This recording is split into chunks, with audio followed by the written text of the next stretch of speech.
First chapter complete हो गया। अब जो सेकेंड चैप्टर है वो क्या है, सीयर इन्फोर्समेंट से क्वेश्चंस आएंगे आपके सारे। तो पहले सीयर इन्फोर्समेंट क्या है, उसका डिजाइनिंग क्या है वो देख लेते हैं। Let discuss on what is shear reinforcement. Kindly wait for seconds. चलिए डायरेक्ट डिजाइन पे आते हैं हम लोग। Directly coming on design portion. Okay, then design of shear enforcement.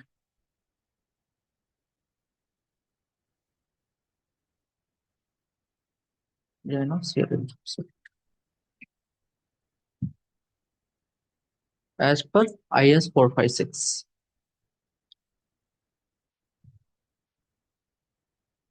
Okay, अब क्या है, सबसे पहले जो मैं डिस्कस करूंगा वो क्या करूंगा, critical shear, critical section for shear करूंगा, ठीक है। सबसे पहले जो मैं डिस्कस करूंगा बच्चों वो क्या है, क्रिटिकल सेक्शन फॉर सीयर करूंगा। ये मान के चलो, ये हमारा क्या है, बीम है,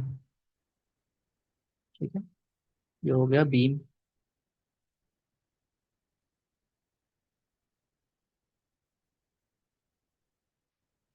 simply supported, this is simply supported beam. Okay, अब इस पे क्या है, हमें यूडीएल लाइव लोड जो हम शो करते हैं वो कैसे करते हैं, एज अ यूडीएल शो करते हैं। लोड जो भी होता है वो मैं कैसे बताया था, यूडीएल शो करते हैं, ठीक है। तो डब्ल्यू जो होता है वो क्या होगा, क्योंकि हम ये LSM से डिजाइन करते हैं सीयर एनफोर्समेंट, तो ये फैक्टर्ड लोड होगा 1.5 W. W you is 1.5 W. Okay, अगर यहाँ पे अगर आपको बेंडिंग मोमेंट जब भी हम निकालते थे, तो बेंडिंग मोमेंट निकालने के लिए हम लोग क्या करते थे, बेंडिंग मोमेंट निकालने के लिए हम इसके मिड से, L इफेक्टिव, इसके मिड से क्या करते थे, ऐसे लाइन ड्रॉ किया, और फिर मैक्सिमम बेंडिंग मोमेंट कितना पे आता था, WL² बाई 8। ओके,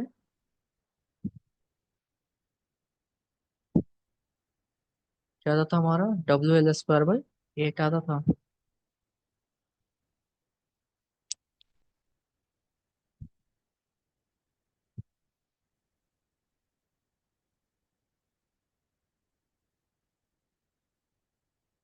मैं चाहता हूँ थोड़ा अच्छा बने डायग्राम, लेकिन ये चाहते ही नहीं है कि अच्छा बने।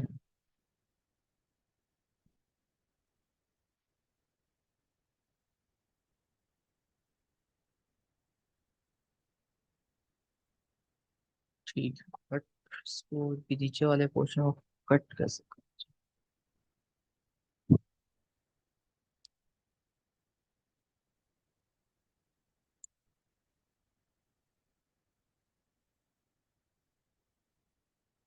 थोड़ा सा वेट कीजिएगा, थोड़ा सा मैं चाह रहा हूँ कि ये डायग्राम थोड़ा बढ़िया बने, ताकि थोड़ा समझाने में मजा आए, आपको भी थोड़ा पढ़ने में सही लगे, है ना। बट यहाँ पे जो मेरे को ऑप्शन मिल रहा ना वो वैसा अलाउ नहीं करेगा, चलिए हाथ से ड्रॉ करना पड़ेगा।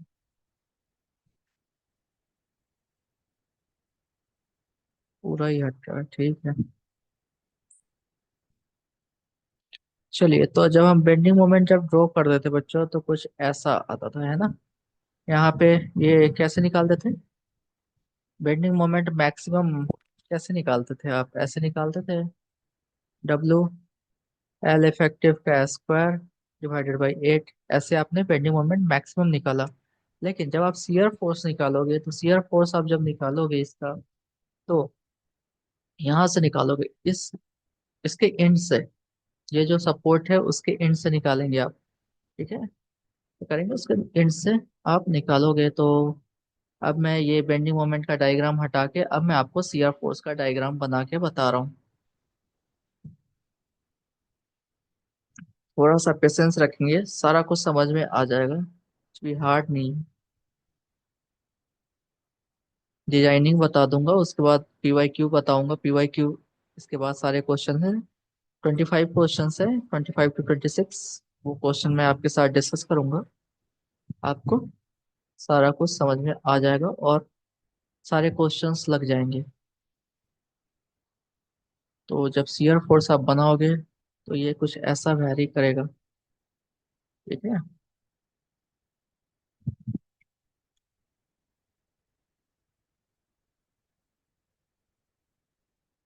जैसा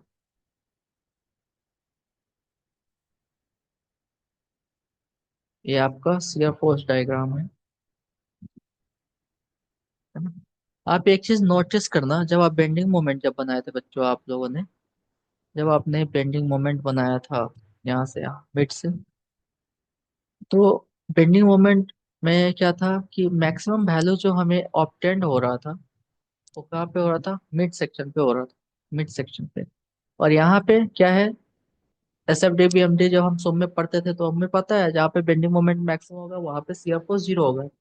या वाइस वाइस वर्सा, जहाँ पे शियर फोर्स जीरो होता है वहाँ पे बेंडिंग मोमेंट मैक्सिमम होता है। ये सुम का कॉन्सेप्ट है, कुछ नया नहीं है। यहाँ पे देखिए, यहाँ पे हम हमारा क्या है, शियर फोर्स क्या है, जीरो आ रहा है।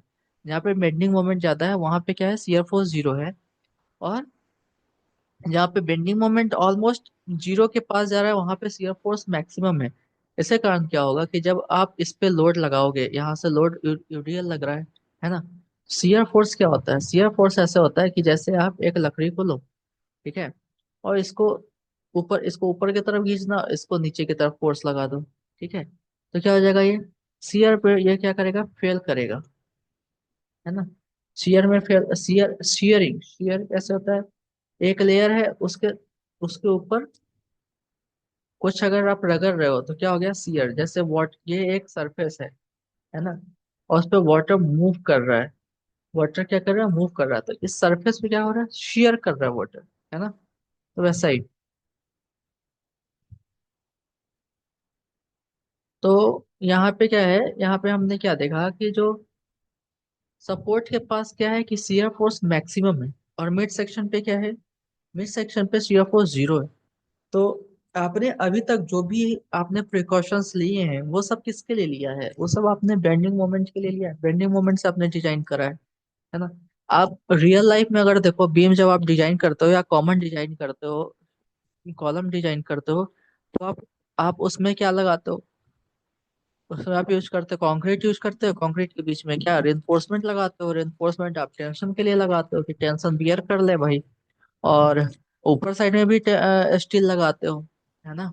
और अगर डबल अगर ओवर रेनफोर्स सेक्शन हो गया तो आप डबल रेनफोर्स सेक्शन लगाते हो, दो साइड दो बार जो है सो सेम डिस्टेंस पे क्या करते हो। डबल रेनफोर्स सेक्शन का मतलब क्या हो गया, डबल रेनफोर्स सेक्शन का मतलब ये हो गया कि जैसे मान के चलो यहाँ पे ऐसा ये बीम है, ओके, ये बीम है, और क्या किया हमने, हमने क्या किया कि यहाँ पे कॉलम लगाया, यहाँ पे कॉलम लगाया,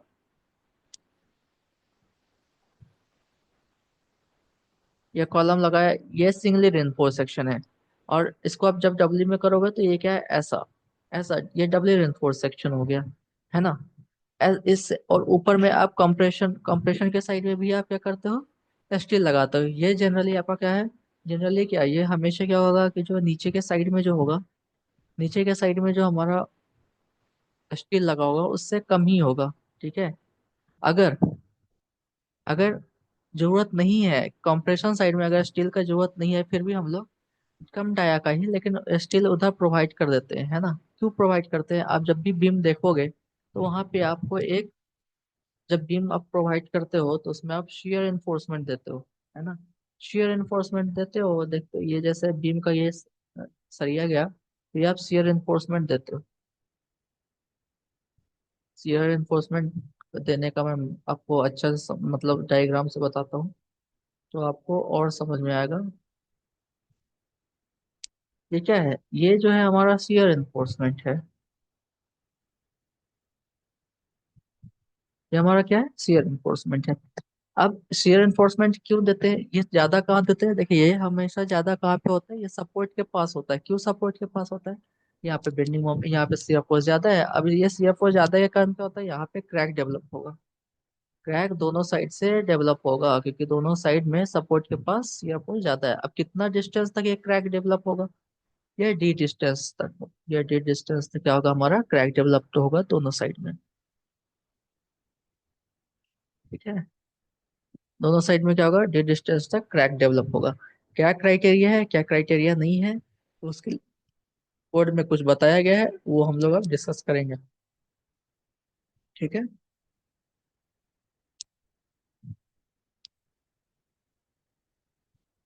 क्या क्राइटेरिया है नहीं है, वो हम लोग कोड में जो दिया हुआ है वो हम डिस्कस करेंगे, और वैसे ही डिजाइन में आगे बढ़ेंगे। तो क्या बोलता है, फर्स्ट, फर्स्ट है क्या, क्रिटिकल सेक्शन फॉर सीयर, तो ये तो मैं बता दिया हूँ। ठीक है, क्रिटिकल सेक्शन फॉर सीयर है। अब क्या है कि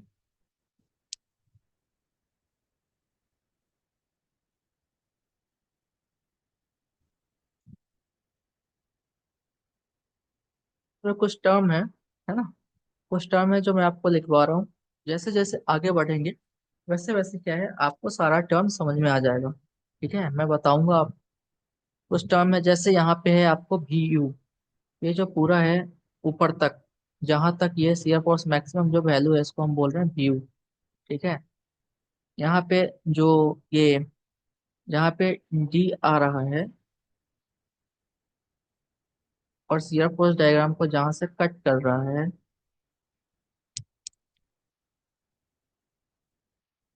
हम इसको बोलते हैं जी डी।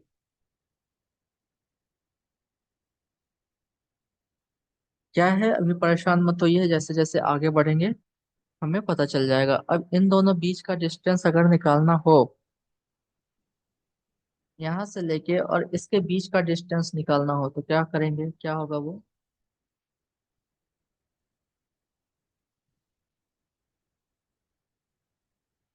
ये जो हमारा डिस्टेंस है ये क्या होगा बच्चों, ये हो जाएगा हमारा, इसको हम बोलेंगे L clear divided by L clear by 2 - D. ठीक है, इसको क्या बोलेंगे, इसको बोलेंगे L clear by 2 - D. Okay,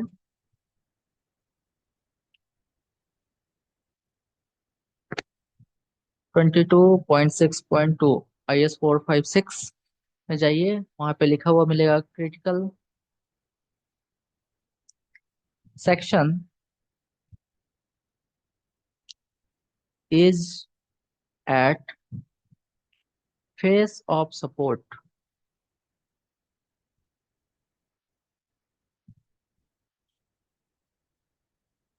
maximum shear force, maximum shear force V U, ये मैक्सिमम शियर फोर्स इसका बात करा जा रहा है। ठीक है, क्या है, W L clear, L effective, ये क्या है, यहाँ से लेके यहाँ तक एल क्लियर, ये एल इफेक्टिव नहीं ले रहे हैं, एल इफेक्टिव बेंडिंग मोमेंट के केस में लेते हैं, बताया हूँ। W L clear divided by 2। Okay, ये किस किस के लिए है, ये है फॉर सिंपली सपोर्टेड बीम। ठीक है, SSB लिख रहा हूँ, सिंपली सपोर्टेड बीम। ये कौन सा क्लॉज है, ये है 22.6.2। ओके, चलिए, अब हमें 22.6.1 क्या बोलता है वो देखना है। ये देख लिया, अब 22.6.1 जो है वो देखते हैं। ये आप नोट करना चाहो कर लेना, ये हटा रहा हूं मैं यहाँ से।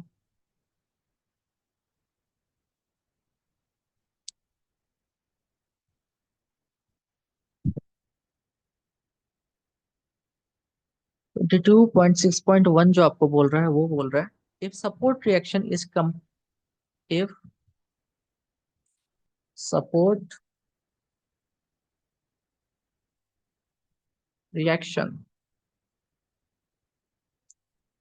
Is creating,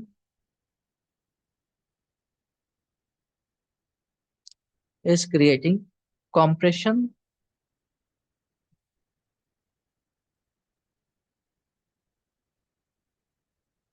is creating compression near support, shear force up to a distance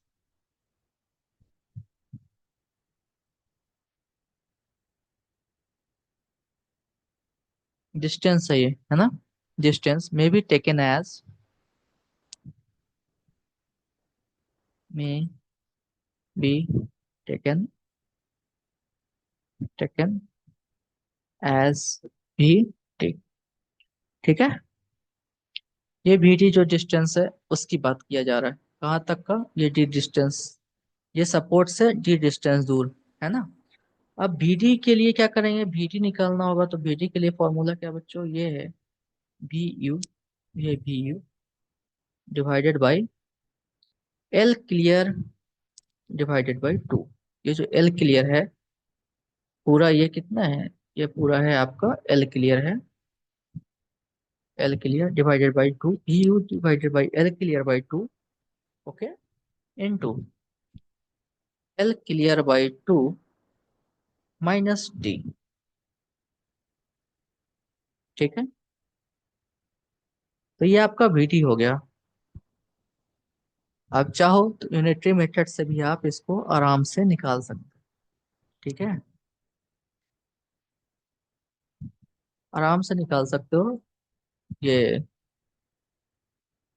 L clear by to पे भी यू है, देन डी डिस्टेंस पे कितना हो जाएगा, L clear by two minus D, minus कर दोगे और इससे करोगे तो हो जाएगा यूनिटरी मेथड से। ये हो सकता है, अगर आप यूनिटरी मेथड आपका अच्छा है तो आप समझ गए होगे, नहीं अच्छा है अगर, तो आप ये फॉर्मूला याद कर लो, ठीक है। ये फॉर्मूला याद कर लेंगे तो आपको जरूरत तो ऐसे पड़ेगा या नहीं पड़ेगा वो देखते हैं, लेकिन आप ये चीज ध्यान में रखो, ठीक है। चलिए,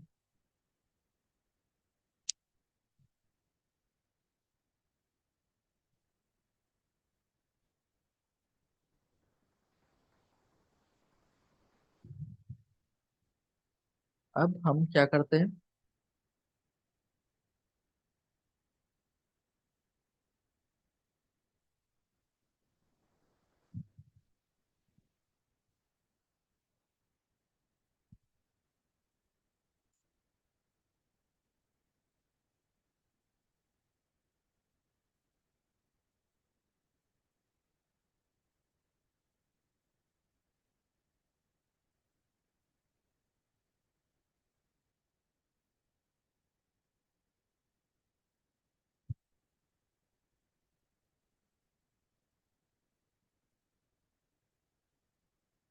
शियर फोर्स कहाँ तक बताया था, डी डिस्टेंस तक, दोनों साइड से डी डिस्टेंस तक होगा, है ना।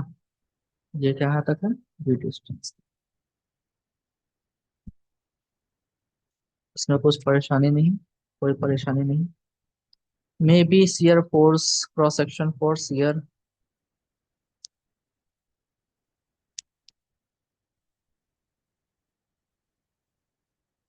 मे बी फर्स्ट क्या है, एट डी डिस्टेंस, सेकेंड क्या है, एट फेस, ठीक है।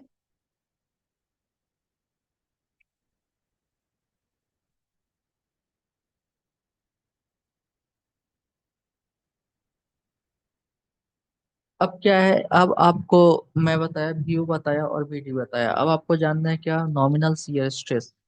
Step number two, that is nominal shear stress, nominal shear stress, nominal shear stress, जिसको हम बोलेंगे टाउ बी, ठीक है। टाउ बी क्या बोलता है, ये एक लिया बीम,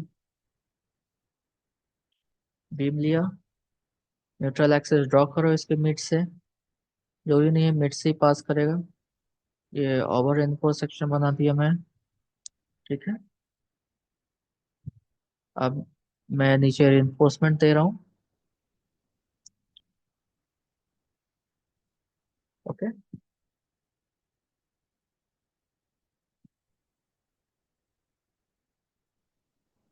ऊपर वाले साइड में क्या है, कॉम्प्रेशन है, नीचे वाले साइड में क्या है बच्चों, टेंशन है। टेंशन को दूसरे कलर से मैं इस कलर से टेंशन शो कर दे रहा हूँ, ये टेंशन साइड है, ठीक है। और ऊपर में, या इसको मैं अंदर ही लिख देता हूँ, टेंशन साइड।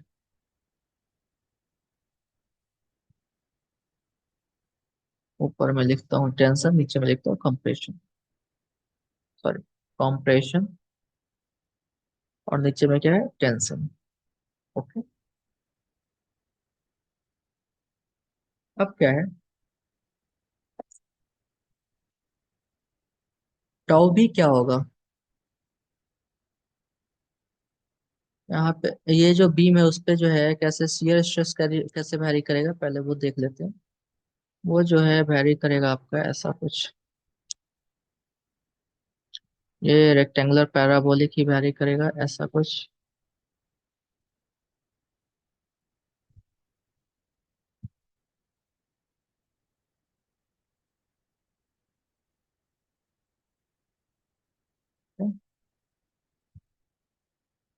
ऐसे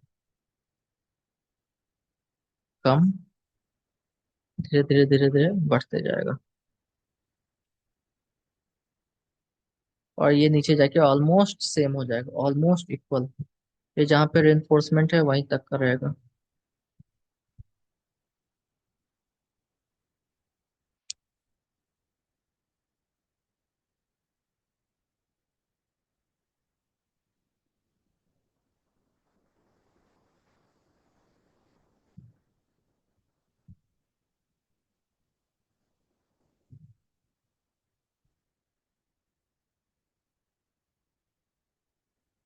पर डायग्राम में थोड़ा सा गलत हो रहा है बच्चों, वो थोड़ा आप कॉम्प्रोमाइज कर लेना प्लीज, रिक्वेस्ट है आपसे।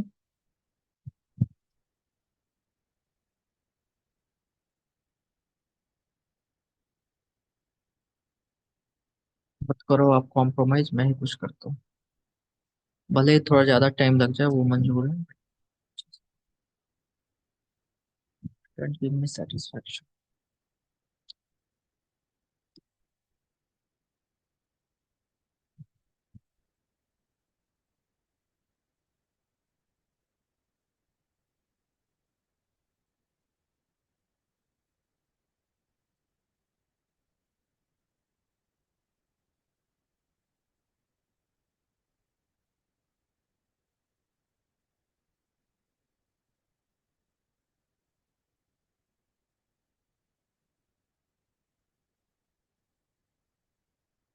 अब कुछ बढ़िया बना है।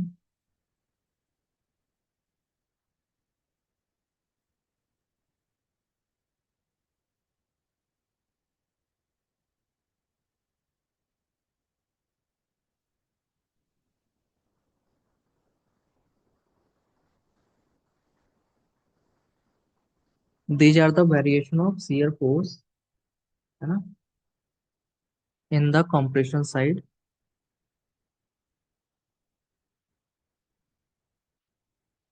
when we look below the neutral axis, the shear force will almost same at everywhere। Okay. Compression side में ही आपको शियर फोर्स जनरली क्या, शियर फोर्स आपको वैरी करते मिलेगा, और टेंशन साइड में क्या हो रहा है ये देखिए, ऑलमोस्ट सेम हो रहा है। ठीक है, ये आपको क्रॉस सेक्शनल व्यू दिखाया गया है।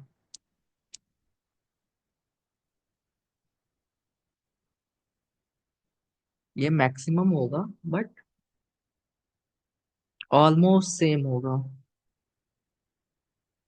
हाँ, जब हमने बीम जब, याद ही होगा जब बीम हमने जब बनाना स्टार्ट किया था, तो उसमें क्या बोला था, यहाँ पे सपोर्ट दिया था, जैसे यहाँ पे जैसे हमने सपोर्ट दिया था, क्रैक का फॉर्मेशन कहाँ से स्टार्ट हुआ था, यहाँ से हुआ था, इस पॉइंट से। तो ये तो देख के लग रहा है कि क्रैक फॉर्मेशन यहाँ पे हो रहा है, तो ज्यादा तो यहीं पे होगा, टेंशन साइड में ही होगा। कंप्रेशन साइड में कम होगा, क्योंकि टेंशन साइड हमारा नीचे नीचे ही होगा, क्योंकि देखिए बीम ऐसे कहीं बेंड करता है ना, ऐसे बेंड, समझ रहे हो ना बेंड कैसे करता है बीम। बीम ऐसा बेंड करता है ना, ऊपर में कॉम्प्रेशन, नीचे में टेंशन होता है ना। ये बात तो नोन है, बता चुका हूं मैं हजारों बार। तो यहाँ पे शियर फोर्स मैक्सिमम है ये पॉइंट पे, ऊपर में धीरे धीरे धीरे धीरे कम होगा, तो यही यहाँ पे शो कर रहा है। अब ये जो ये जो वेरिएशन है शियर फोर्स का, हम इसको क्या कर रहे हैं, हमने क्या करा इसको यूज करने के लिए हमने क्या करा कि एक सिंगल लाइन लिया, ठीक है, सिंगल लाइन लेते हैं और यहाँ से हम क्या करते हैं ऊपर, यहाँ, है ना। और हमने क्या किया इसको जो है इक्विवेलेंट कर दिया, मतलब क्या बोला, ये वेरिएशन को हमने सेम कर दिया, मतलब कैसा, ऐसा, देखिए कैसा कर दिया इसको। ये जो वेरिएशन है ऊपर में कम, फिर नीचे नीचे नीचे न्यूट्रल एक्सिस के नीचे सेम हो रहा है, मैक्सिमम हो रहा है, ऑलमोस्ट सेम, ऑलमोस्ट इक्वल हो रहा है, जो नहीं एकदम इक्वल हो, ऑलमोस्ट इक्वल हो रहा है। तो हमने क्या किया कि इसको हमने एक इक्विवेलेंट लेके और क्या किया कि ऐसा मैंने सिर्फ फोर्स लिया कि वेरिएशन को हमने खत्म करके और एवरेज वैल्यू आप बोल सकते हो, एज ए एवरेज लिया। तो ये दो,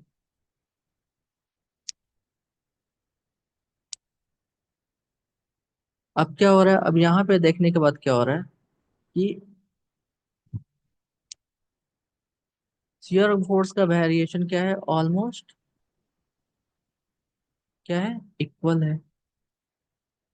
अब आपको ऐसा लगेगा कि अरे सर एक बात बताओ, नीचे में तो यहाँ पे तो शियर फोर्स ज्यादा है ना, और आप इसके पहले ही शियर फोर्स के लिए ये लाइन खींच दिया और बोला कि चलो यहाँ पे इतना जो ये जो पोर्शन है, ये जो पोर्शन का जो शियर फोर्स है, वो तो नहीं, वो कहाँ हम, वो थोड़ी ना ये टेंशन साइड में है तो यहाँ का शियर फोर्स उठ के यहाँ पे लग जाएगा, ये तो आप कैलकुलेशन के लिए कर दिए। तो कैसे करेंगे, तो बच्चों क्या है कि हमारा शियर फोर्स सिर्फ शियर इन्फोर्समेंट ही नहीं लेता, वो शियर इन्फोर्समेंट ही नहीं लेता, हम उसमें स्टील भी तो प्रोवाइड करे हैं। तो स्टील भी तो लेगा कुछ, स्टील भी तो शियर इन्फोर्समेंट कुछ बैलेंस करेगा।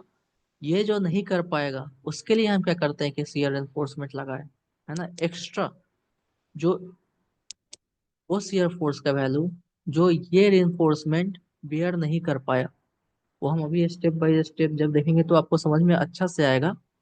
ये जो रिइंफोर्समेंट का वैल्यू जो शियर रिइंफोर्समेंट को बैलेंस नहीं कर पाया, उसके लिए हमने अलग से लगाया शियर रिइंफोर्समेंट, ठीक है।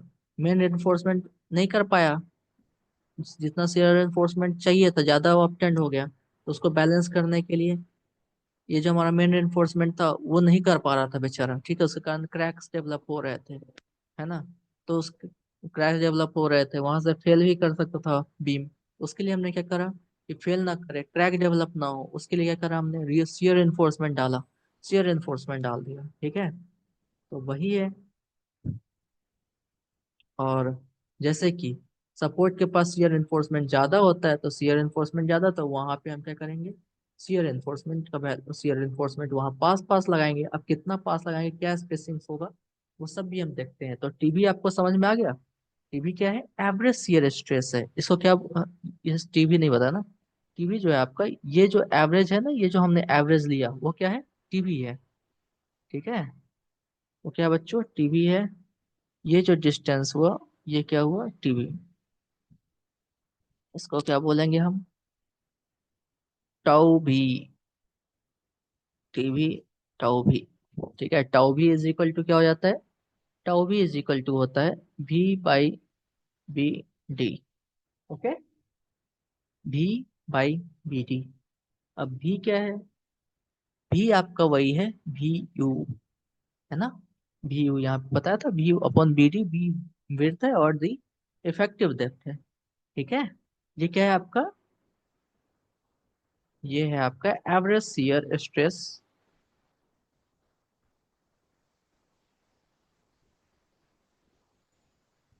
ये है आपका एवरेज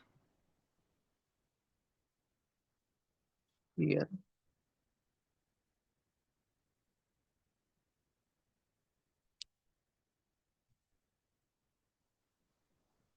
स्ट्रेस, ठीक है, जिसको हम डिनोट करते हैं एज अ टाउ भी। नॉमिनल शियर स्ट्रेस क्या होता है, अब समझ में आ गया होगा। अब हम क्या करेंगे कि अब आपको इससे काम नहीं चलेगा और आपको इसके लिए फॉर्मूला भी चाहिए। तो फॉर्मूला चलिए चाहिए, तो उसके लिए कुछ लाइंस है वो लिखवा रहा हूँ, लिखिए अब, है ना, कुछ इंपॉर्टेंट लाइन है वो आपको लिखना पड़ेगा। तो पहला क्या है, average shear stress develop in the section due to shear force V U. तो लिखिए, average shear force,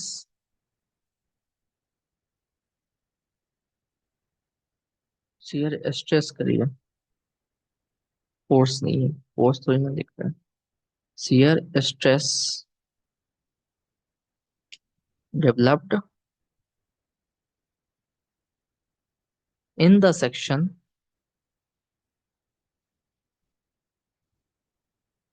in the section due to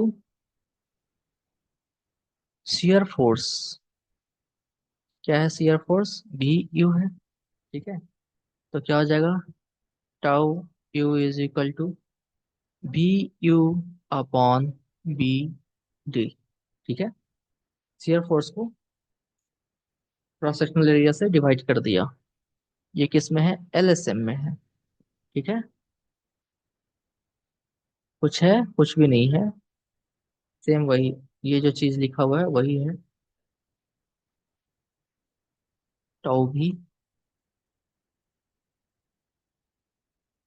क्या है, B U upon B D. अब एक कंडीशन ये है कि टाउ भी should not be greater than tau max. जो टाउ भी का वैल्यू है वो टाउ मैक्स से ज्यादा नहीं होना चाहिए। अब टाउ टाउ मैक्स क्या है, वो आपको आईएस कोड में दिया हुआ है, या कैसे है वो मैं आपको बताता हूँ। आईएस कोड में भी कुछ वैल्यू है जिससे आपको ज्यादा नहीं होना चाहिए, तो वो मैं आपको बताता हूँ। टाउ मैक्स क्या है नहीं है। अब चलिए, कुछ और लिखना है, नेक्स्ट पेज पे चलते हैं। चलिए, फर्स्ट पॉइंट लिखा दिया था, टाउ भी should not be greater than tau max. ठीक है, अब उसी में सेकेंड पॉइंट में ही है, this limit, this limit on tau भी should not be greater than tau max is kept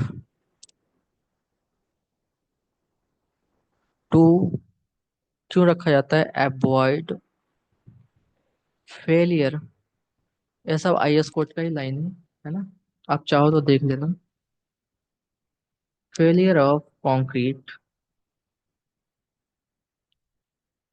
due to principal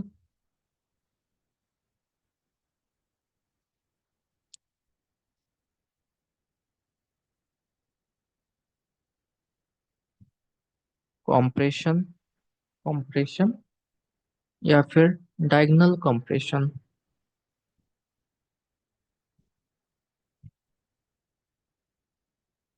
This limit on the on this limit on tau b should not be greater than tau max is kept to avoid failure of concrete due to principal compression या फिर diagonal compression। Okay, second line क्या है,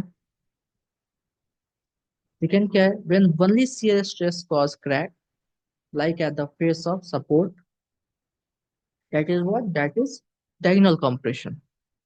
diagonal compression क्या होता है, when only shear stress cause crack like at the face of support, that is diagonal compression।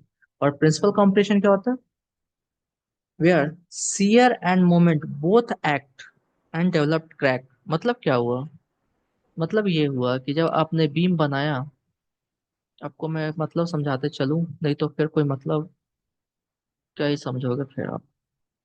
जैसे ये beam है, इसमें क्या किया कि क्रैक यहाँ पे तो आपको पता ही है, यहाँ पे जैसे मैं बताया कि यहाँ पे शियर फोर्स ज्यादा रहेगा लेकिन बेंडिंग मोमेंट ऑलमोस्ट जीरो, है ना, क्योंकि इसी के पास में रहता है, तो ऑलमोस्ट जीरो के पास होगा, बेंडिंग मोमेंट बिल्कुल कम होगा। यहाँ पे भी शियर फोर्स ज्यादा है यहाँ पे, बट बेंडिंग मोमेंट यहाँ पे भी कम है, जीरो के आसपास ही है। तो यहाँ का जो पॉइंट है बच्चों, वो क्या हो गया, यहाँ पे देखो, यहाँ पे जब आप, यहाँ पे सिर्फ शियर फोर्स लग रहा है ना, सिर्फ शियर फोर्स लग रहा है, तो क्या होगा यहाँ पे, ये हो गया डायगोनल कॉम्प्रेशन का केस हो गया। ठीक है, यहाँ पे जो चीजें लगेंगी वो क्या है, diagonal compression. When only shear stress cause cracks, यहाँ पे सिर्फ शियर स्ट्रेस के कारण क्रैक का कॉज हो रहा है ना। Like at the face of the support, face of the support, ठीक है। उसके बाद ये क्या बोला, डायगोनल कॉम्प्रेशन। उसके बाद प्रिंसिपल कॉम्प्रेशन क्या बोला, where shear and moment both act, जैसे कि यहाँ पे, जैसे यहाँ पे शेयर बेंडिंग मोमेंट ज्यादा हो जाएगा, है ना। बेंडिंग मोमेंट यहाँ पे ज्यादा हो जाएगा, लेकिन यहाँ तक तो शेयर जा ही नहीं रहा है, लेकिन यहाँ तक तो जा रहा है, डी तक तो जा रहा है। यहाँ पे देखो, यहाँ पे शेयर फोर्स जो है, इस वाले पोर्शन पे शेयर फोर्स और बेंडिंग मोमेंट दोनों एक्ट हो रहा है। उसे क्या क्या हो जाएगा, प्रिंसिपल कंप्रेशन इसको बोलते हैं। ओके, क्या समझ में आया आपको, इसको क्या बोल दिया, प्रिंसिपल कंप्रेशन, है ना। तो ये छोटी छोटी चीजें हैं जो कि पता नहीं लगता लोगों को, अच्छे अच्छे लोगों को पता नहीं होता, ये आईएएस कोड का बात है। तो आप इन सब चीजों को समझो, इसी सब चीजों से क्वेश्चन आता है डायरेक्ट। एसएससी जेई में आ गया, बस झूलते रहो। तो जिनको पता है ठीक है बना लिए, नहीं पता है नहीं बनाए, नहीं तो रट, नहीं तो फिर रट्टू मार दिए, पुराना क्वेश्चन देख के रट लिए। तो चलिए मैं आपको बताता हूँ, वेयर, लिख लेना, ये आपको याद रहेगा, ताकि वनली शियर स्ट्रेस, और भूल जाओ तो 2x पे देख लेना वापस से, shear stress cause crack like at the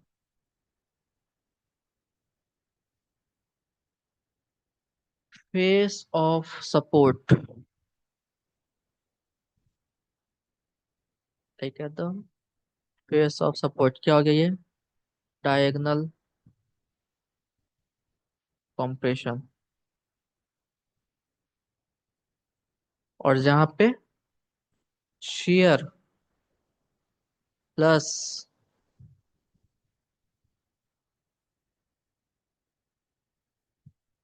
share plus bending moment both apply होगा, मोमेंट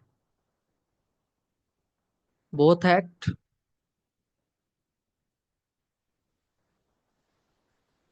एंड डेवलप्ड क्रैक,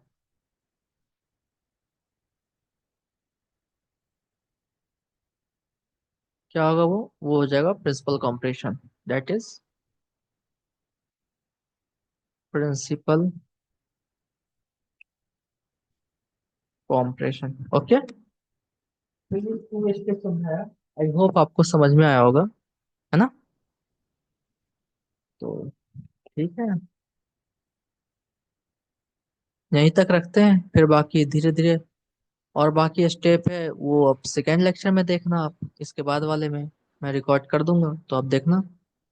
और टोटल 9 स्टेप है, ठीक है। आपको टोटल 9 स्टेप मिलेंगे, 9 स्टेप में आपका पूरा सीयर एनफोर्समेंट खत्म। एसएससी जेई के अभी तक के सारे क्वेश्चन आए होंगे, सारे क्वेश्चन इसी में से होंगे जो आपके बन जाएंगे, ठीक है। थोड़ा सा सोम का कॉन्सेप्ट से होगा तो वो भी बन जाएगा, बता दूंगा।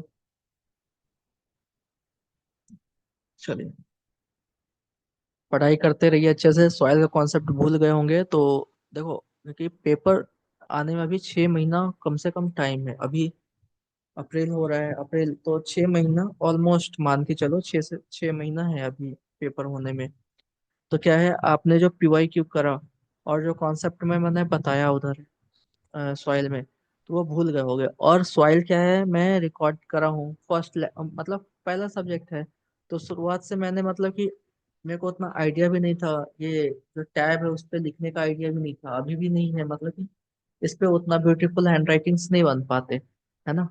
लेकिन फिर भी मैं चाहता हूँ कि ठीक है, आपको समझ में आ जाए, वो ज़्यादा बेटर है, क्योंकि हमारे पास बड़े बड़े इंडस्ट्री की तरह रिसोर्सेज नहीं है, कम रिसोर्सेज में ही चाह रहा हूँ कि मैं अच्छा कंटेंट दूं, है ना। तो आपको समझ में आ रहा है तो बढ़िया है, अगर नहीं आ रहा है, चाहे जो भी है, जो भी प्रॉब्लम या कोई भी कंप्लेन हो, मोस्ट वेलकम है, आप कमेंट सेक्शन में लिखिए, या फिर हमारे मेल आई डी ashish.ranjan.c@gmail.com पे भेजिए, मोस्ट वेलकम है। फिर आप जब भेजोगे तभी तो मैं उस पर काम कर पाऊंगा, है ना। तो चलिए,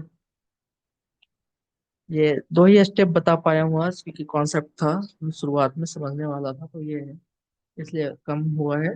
एक दो क्लास और 40 40 मिनट का, और आपको पूरे 9 स्टेप हो जाएगा, और फिर सारे क्वेश्चंस एक क्लास में पूरा। ठीक है, चलिए, good bye, take care, good night.